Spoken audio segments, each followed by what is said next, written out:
Central state बा Delhi आजिलिखौ NDA हिसाबै আছে অকল বিটিচিত নাই এইবাৰো এছেম্বলি ইলেকশ্যনত যদি বিজেপিয়ে দিল্লী বা ষ্টেটত যেহেতু আজিৰ দিনলৈকে এনডিএ হিচাপে আছে ইয়াৰ যদি লয় আমাৰ ক'ব লগা একো নাই কিন্তু বিটিচিত गाज्रि खामानि मावनानै मोनजानाय गोदै फिथाइ होनो रायजो राजा नोंथां नङा होमब्ला दा मोजां खामानि मावनानै गोखा फिथाइ मोनजायोब्ला आफसोस गैयामोन लोगोफोर गिबियावनो बयनिसिमबो अननाय खुलुमनाय सिबिनायखौ आंनि चेनेलनि जानानै साफ्रोमनोबो बावहरबाय दा मोनफ्रोमबो मावनायनि गोखा आरो गोदै फिथाइखौ साफ्रोमबो मोनजायो गाव गावनि कर्म हिसाबै नङा होमब्ला बेखौथ' जों बयबो मिथिखायो जाय मानसिया मोजां खामानि मावो बे मोजां फिथाइ मोनजायो थारमाने गोदै फिथाइ मोनजायो आरो जाय मानसिफ्रा गाज्रि खामानि मावो बिथांमोनाथ' गोखा फिथाइखौ मोनजाखायो आरो दा बेफोरबायदिनो अबस्थाया इउपिपिएल दोलोनि राजनिति हान्जायाव दिनैहाय सौग्रावबाय आरो बिथांमोना दा थांनाय 5 बोसोर बिथांमोना सरखार सालायदोंमोन अब्ला बिथांमोना बिपिएफ दोलोखौ सैमानिफ्रायबो मोसौनिफ्रायबो अदिनसिन बेबहार बाहायनानै बिथांमोना 5 बोसोर सरखार खुंदोंमोन नंगौना नङा मानगोनां रायजो राजा नोंथांमोन दा बे बाथ्राखौनो लानानै दिनै मानाव गेदेर महिलारि सार बिथांनाव ओरैबायदि गोसो गोरबोआव दुखु मोननाय दं आरो बे दुखु मोननाया बिथांनि जिउनिफ्राय माब्लाबाबो गोमालांनाय नंला आरो नङा होमबा मानगोनां रायजो राजा नोंथांमोन मानि मानाव गिदिर महिलारि सार बिथांनावल' नङा जाय व्यक्तिनाव बिपिएफ दोलोनि थै दं मानि बै व्यक्तिफ्रा बिथांमोननि आखल आखुफोरखौ जिन्दगियावबो माब्लाबाबो बावनाय नङा रायजो राजा नोंथांमोन मानि बावनो सानब्लाबो बावनो हानाय नङा आरो दा बेफोरबायदिनो दिनै इउपिपिएलआ स्टेटआव दं सेन्ट्रेलाव दं नङा होमब्ला फैगोन मानि एमएलए इलेक्सननि थाखाय बिथांमोना रेडि जादों थेवब्लाबो बिथांमोनखौ बिपिएफ दोलोआ आजावनाय नङा आरो बिटिसिनिफ्राय बिथांमोना मोनसेबो मोननायनि मोन्थाय गैया नङा होमबा कारेक्ट ना रायजो ना कारेक्ट नङा कारेक्टब्रा फाग्ला बे भाषाखौ जेब्ला इउपिपिएल सरकारा दंमोन इउपिपिएलनि गिदिर नेताफ्रा बेफोरबायदिनो बाथ्राखौ बुंदोंमोन आरो दा दिनै बेफोरनि फिननायखौ बिथांमोना फारि मोनगासिनो दं बेफोरबायदिनो आरो रायजो राजा नोंथांमोन दा दिनै बिथांमोननि नेताफ्रा फस्थायदों ओरैबायदि फस्थायदों बे फस्थायनायखौ बिथांमोना बुंनानै फोजोबनो हाया मानगोनां रायजो राजा नोंथांमोन दिनै बिथांमोना 100आव 200%खौनो फस्थायदों होनब्लाबो जेबो गोरोन्थि जानाय नङा खोमा होननानै आं सानो आरो नंगौना नङा दा दिनै बिथांमोना गोबां गाज्रि खामानि मावबोबाय गावसिनि सरकारा जुग बोसोर थागोन होननाय बायदि बिपिएफ दोलोनि रायजो राजाखौबो नासयबाय लिडारफोरखौल' नासयबा आलदा खोथामोन साननो गोनांमोन एसे कनसिडार होनायनि माबा मोनसे थायोमोन नङा होमब्ला दा दिनै लिडारफोरनि अनगायै रायजो राजाफोरखौबो बिथांमोना ओरैबायदि नासयदों बे 5 बोसोराव माने बिजि गंसेबो होआखै होननानै रायजो राजाफ्रा दिनै बिथांमोनखौ गाज्रि मोनदों बोराबदों आरो नंनायाथ' नंखागौ दा जेब्ला बिथांमोना 12 जन ना 13 जन देरहादोंमोन अब्ला मानाव गिदिर महिलारि सार बिथाङा बुंदोंमोन आंनो सिफ टिफ जेबो नांला डिपुटि सिफबो नांला आरो मा होनो सरकारखौ गोरोबलायनानै दानसै होननानै मानाव गिदिर महिलारि सार बिथाङाथ' बुंदोंमोन ना रायजो राजा नोंथांमोन बयनिबो गोसोआव दं नङा होमबा दा बे समाव प्रमद बन्दु बिथाङा बुंगारबाय लाब गैया नाङालै बिपिएफ टिपिएफ लाब गैया जा एकदम फामि बिबारजों सरकार दानानै एकदम जाख्ल'खानसै होननानै बिथांमोना माने एक्सट्रायै सरकार दाबाय आरो गावसिनि बाहागफोरखौ गोमाजानो गिनानै बिपिएफखौ जाजोबजानो गिनानै दा लास्टआव फाइनालाव मा जाखो बिथांमोना जायजों एलायन्स दंमोन एलायन्स सरकार सालायदोंमोन बै बिथांमोनजोंनो दिनै बिथांमोना मा जादों माने रुथि परथा आथा नानायफोरबायदि नाग्लिजादों आरो बे इउपिपिएल दोलोआ दा बिनि थाखायनो दिनै बिथांमोना लास्टआव लान्दा खान्दा जादों रायजो राजा नोंथांमोन दा थांनाय 5 बोसोराव मानाव गेदेर महिलारि सार बिथांखौबो ओरैबायदि मोनसे गाज्रि अबस्था खालामदोंमोन, मोसौ बोराइनि हाबनायफोर बायदि अबस्था खालामदोंमोन, दुखु दाहाजों सिन्थाजों भाबनाजों, नङा होमबा?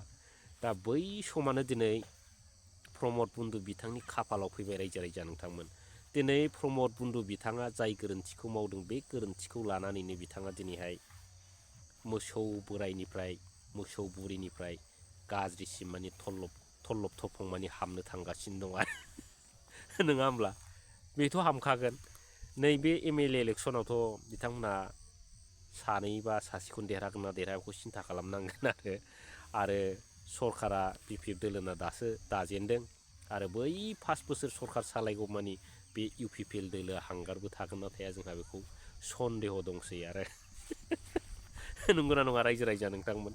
दा नै मैया सानसे जाबाय, दाखालिसो हुलुस्थुर मानि BPF दोलो नङाबा जानाय नंला होननानै 150 जन मानि रायजोफ्रा BPF दोलोआव जयनिं जाग्रोबाय आरो। खिन्थु इलेक्सननि दाबो दोहौआनो जायाखै, इलेक्सननि केम्पिंखौनो दाबो बानायदावाखै आरो। दा बेफोरबायदिनो बिथांमोना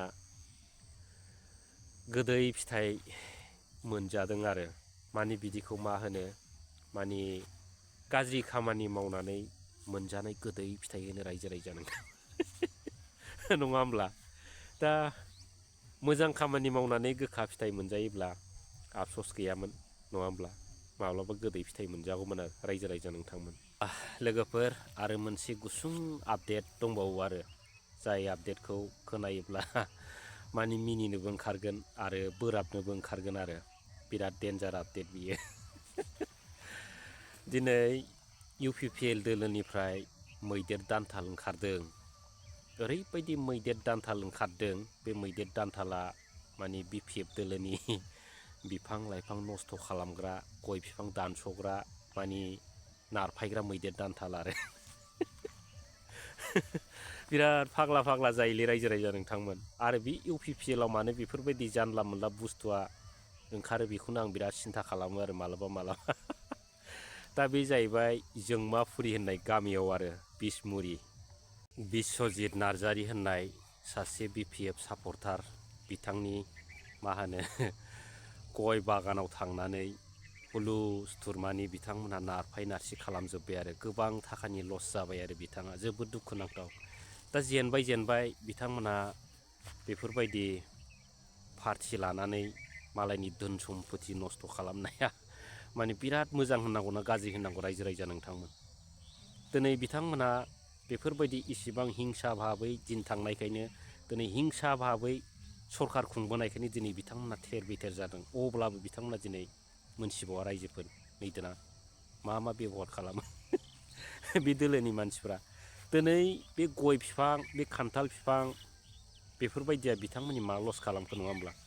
दिनै जुदि बिथांनि गय बिफांखौ नारफाय नारसि खालामोब्ला, फोजोबस्राङोब्ला, गोबां आसा खालामनानै गायनाय माबा मोनसे सिन्था धारना खालामनानै माबा मोनसे साननाय, बेफोरजों बेफोरबायदि खेथि खालामनायफोरखौ नस्थ' खालामनाया थिग जायाखै रायजो नोंथांमोन, नङा होमबा? बिराद बुहुल जादों, ओरैबायदि बुहुल जादों माने बुंनानै फोजोबनो हाया। दा बिथांमोनहा इलेक्सननि माने मोनसे दोहौआव फैलायबाय आरो, सोरखौबा होसोनाय, सोरखौबा गाज्रि रावफोरजों रायनाय, बेफोरबायदि समा बिथांमोननि दोलोनि गेजेराव दा जानोसैलाय आरो रायजो नोंथांमोन, नङा होमब्ला? दा दिनै बिथांमोनहा जुदि बेफोरबायदि बानायोब्ला, माब्लाबा सानसे समाव मानि बै UPPLनि बागानखौबोथ' थांनानै सिलिंखार खालामहैनो हागोन ना हाया रायजो? हागोन ना?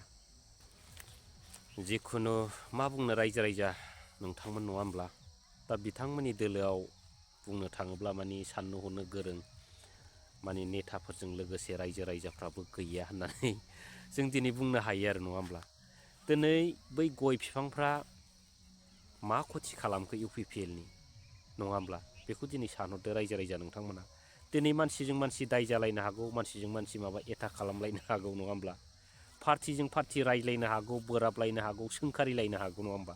फाग्ला बे गय बिफाङा मा खथि खालामखो UPPLनि दा बिदिनो आरो, बे दोलोआव बुंनो थाङोब्ला साननो हनो गोरोंखौनो गैया बायदि होननानै जों नुहुरो आरो। बिथांमोना रागा जोंनानै लाब गैया। जे खामानिखौ मावो बिथांमोननि बेफोर खामानिफ्रा माने संसारनि माने गनायथाव खामानि नङा होननानै जों बुंनो हायो रायजो राजा नोंथांमोन। इलेक्सननि बिथिङावनो हक बिथांमोना मोनसे माने नियम बायदियै माने इलेक्सनखौ गेलेया आरो दादागिरि गुन्दागिरि हिसाबैसो बिथांमोना इलेक्सनखौ गेलेयो। दिनैनि दिनाव बिस्वजित नार्जारि बिथाङाबो जुदि जोंखावनानै गावनि धोन सम्पति खहा जानायनि थाखाय सोरनिबा गय बिफांखौ मैदेर जानानै नारफायहैयोब्ला बिनि दसखौ सोरखौ होनो नङा होमबा? दा बेफोरबायदिनो जायो आरो। दा जिखुनु मानगोनां रायजो राजा नोंथांमोन, दा बेफोरबायदि रादाबा जुदि दिनै बड'लेण्ड बुब्लिनाव थांनांगौब्ला रनजित बसुमतारी बिथांनि जेनाखि निउस पर्टेल बड'लेण्ड बुब्लि, बे बुब्लियाव गाबनांगौबा ओरैबायदि गाज्रि गाज्रि बिथांमोनहा माने बानायगौमोन। BPF दोलोनि ओरैबायदिफ्रा ओरैबायदि लाख थाखा कौटि थाखानि लस खालामदों, गियान गैया माबा गैया गुन्दागिरि माबागिरि होननानै बिथांमोनहा बुंगौमोन आरो नङा होमब्ला? दा दिनैनि दिनाव गुन्दागिरिया सोर नङा होमब्ला? दा दिनैनि दिनाव बेखिनियावनो दोनथ'बाय मानगोनां रायजो राजा नोंथांमोन। Thank you.